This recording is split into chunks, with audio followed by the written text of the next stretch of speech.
Hi, third grade. We're going to go ahead and take a look at our lesson in social studies today.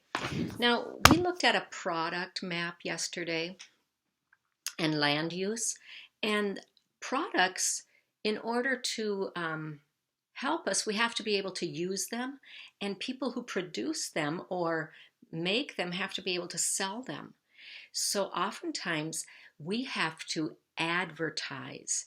To advertise is to make a notice that lets people know that there's something out there that they might want to buy.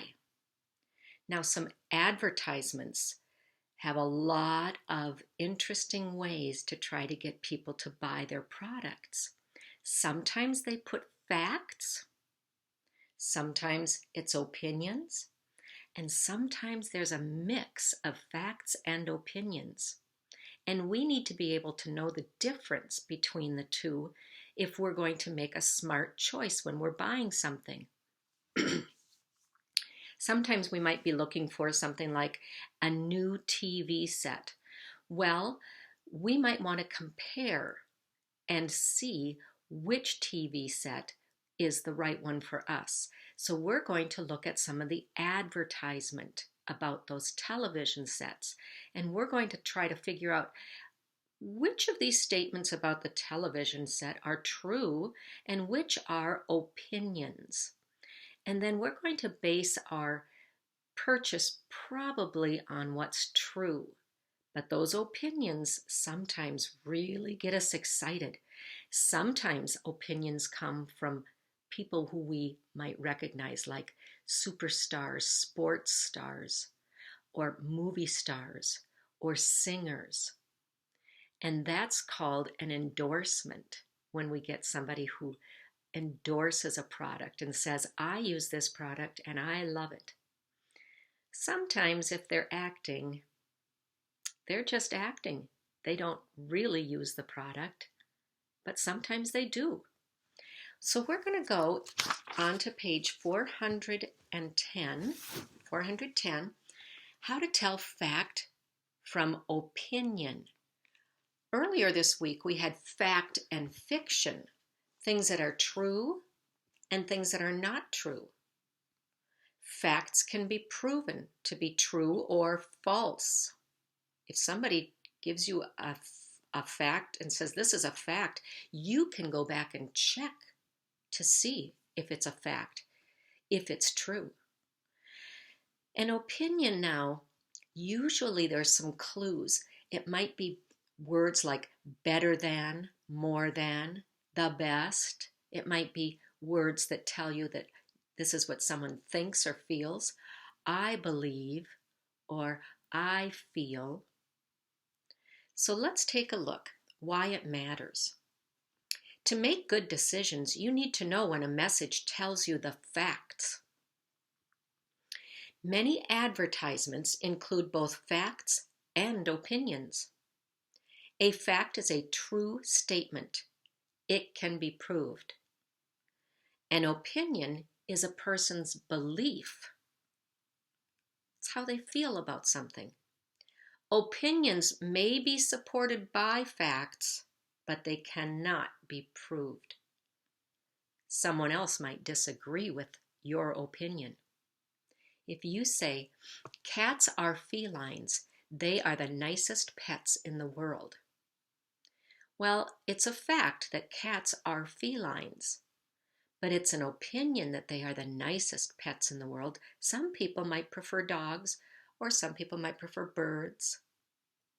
So let's go with our practice. Look at page 411.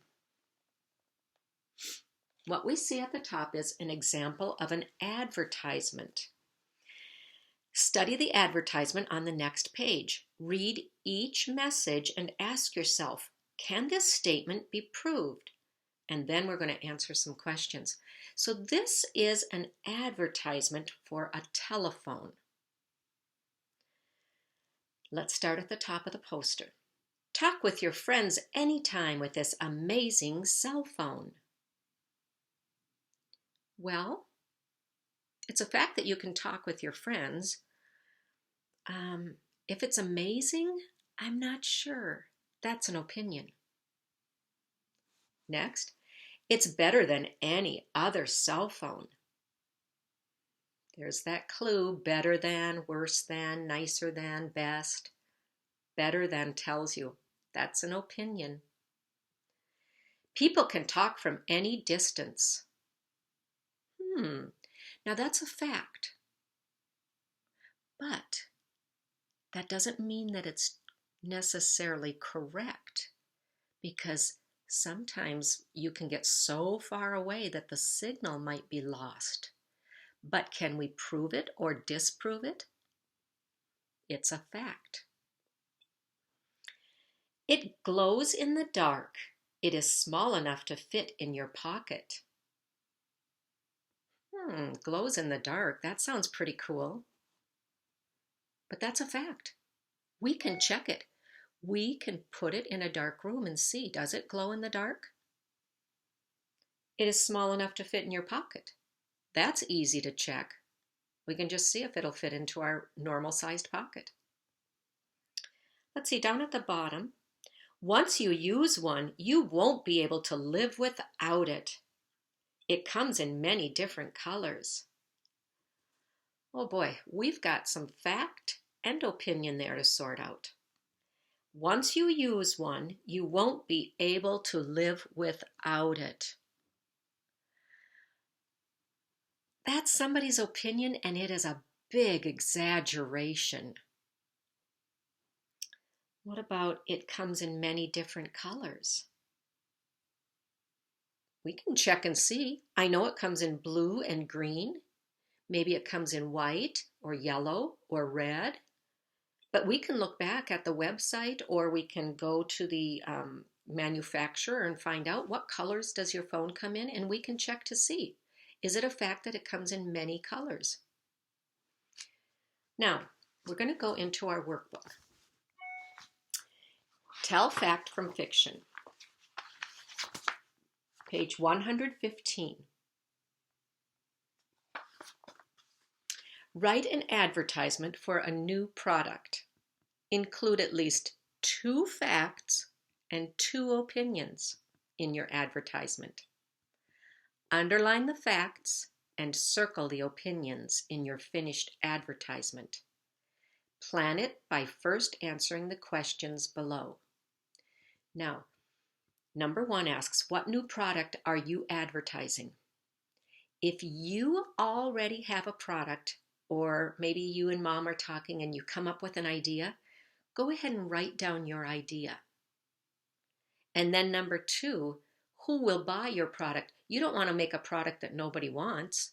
You want to make a product that everyone's going to want to buy. But some products are made for older people. Some are made for babies. Some are made for parents to buy for their children. So you have to decide, who is your target audience? Who do you want to convince to buy your product? Now, in case you can't think of something, let's do one together. What new product are you advertising? Now, I've heard this might come about someday, but I got to tell you something about inventing. There are not very many new inventions out there, but that's okay. Most inventors today are improving and changing other people's inventions. So for instance, Alexander Graham Bell invented the telephone, and it was a big wooden box, and it was attached to the wall, and it could only call certain people, and not very many people had these telephones. And it was hard to hear, and it was hard to talk into these telephones. Well, then later, people began to invent new telephones that were easier to use, but still sometimes they had what's called a party line. So you might have to share your phone number with several people in your neighborhood. So when the phone would ring, you might run and answer it and say hello, and they might ask, I want to talk to Mabel. And Mabel might be your neighbor. So you would have to hang up so that then Mabel could say, I'm on the line here. Well, then it got to be so that everyone had their own telephone lines. and they were connected to the wall in your home. Then in about the late 70s or maybe 1980s, we started having phones that were battery operated, and you could walk around your house and there was a charger that you put your phone on. You still had to have it connected to your house. So you couldn't drive around in a car with it. And then we know what came in the 1990s. Cell phones. And cell phones, many of the first cell phones were great big and they had antennas sticking out of them and they looked like big walkie-talkies. And they had some pretty good reception, but they were very expensive. They were large. And a lot of times only people who maybe really needed them used them. So people at construction sites might use them. Doctors might use them when they need to get in touch with the hospital. But the average person, you, me, we didn't really have those. Well, then they made them smaller and less expensive. And they were like flip phones. You could flip it open and dial a number. But you could only talk. They were only for talking. Then someone had the idea. They did not invent the telephone, but they had the idea, what if we could type messages? What if we could Google things? You know, Google wasn't even around when I was a kid. But what if we could look things up like on an encyclopedia? What if we could check the weather? And they decided, what if we could make a little computer? And it would have a phone and a camera. You could type with it. You could send messages. You could take pictures. You could shoot videos with it. And that's what we have today. But I've heard this might come out someday. So I'm an inventor. And I'm not going to invent a phone, but I'm going to invent something for my phone. A smeller.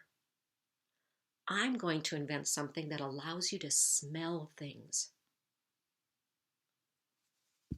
I think it's terrific. So I'm going to advertise my smellerific phone. I'm going to write that down, the smellerific. It rhymes with terrific, so I like that.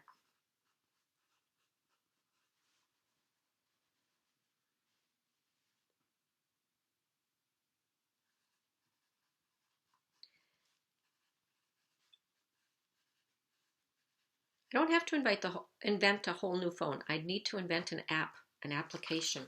So I'm going to invent the smellerific smelling phone. Well, I should put app, shouldn't I? Because it's an app that you're going to download. Who will buy my product? Well, let's see. People who like to smell flowers. So gardeners. Oh, what if if you like to cook? What if you're a chef and you want to be able to smell what that recipe should smell like? Chefs. I think kids could have a lot of fun with this. I think kids would like the smellerific. Maybe it would only be good smells. But what if a scientist needed to smell something to tell if it's toxic? Scientists might want this phone. Then doctors might be able to use it too. Scientists and doctors, there might be people I haven't even thought of. But I'm going to write down some of these. And then we're going to write, you can do your own, or you can do this one with me. So now I'm going to write my 2 facts and 2 opinions. The new smellerific phone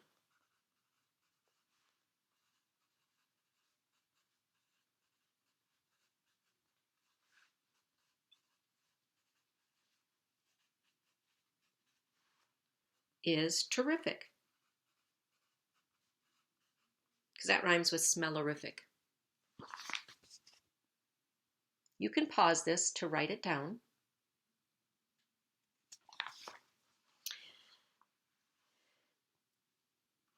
You can smell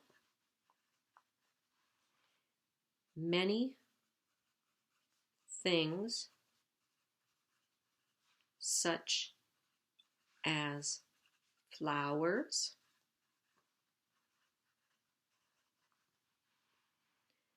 food,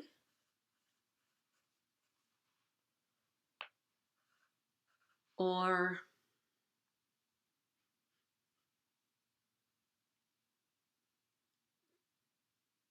candy. Well, candy is kind of a food, such as flowers or food. Let's just say flowers or food. So I'm going to get rid of some commas.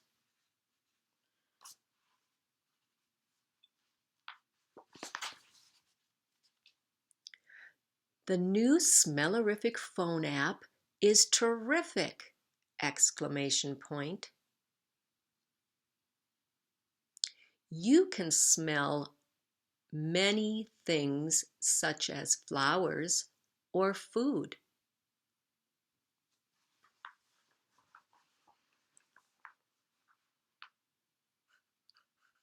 The smellerific, and I'm going to capitalize that because that's the name of my app,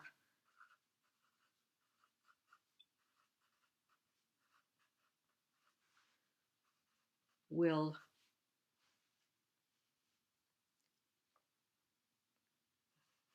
give you hours of non-stop fun.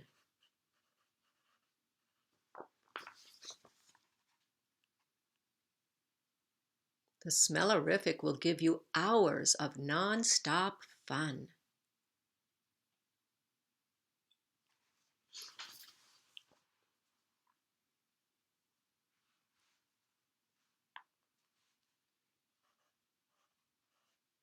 You may also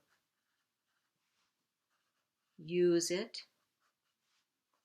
when you are cooking.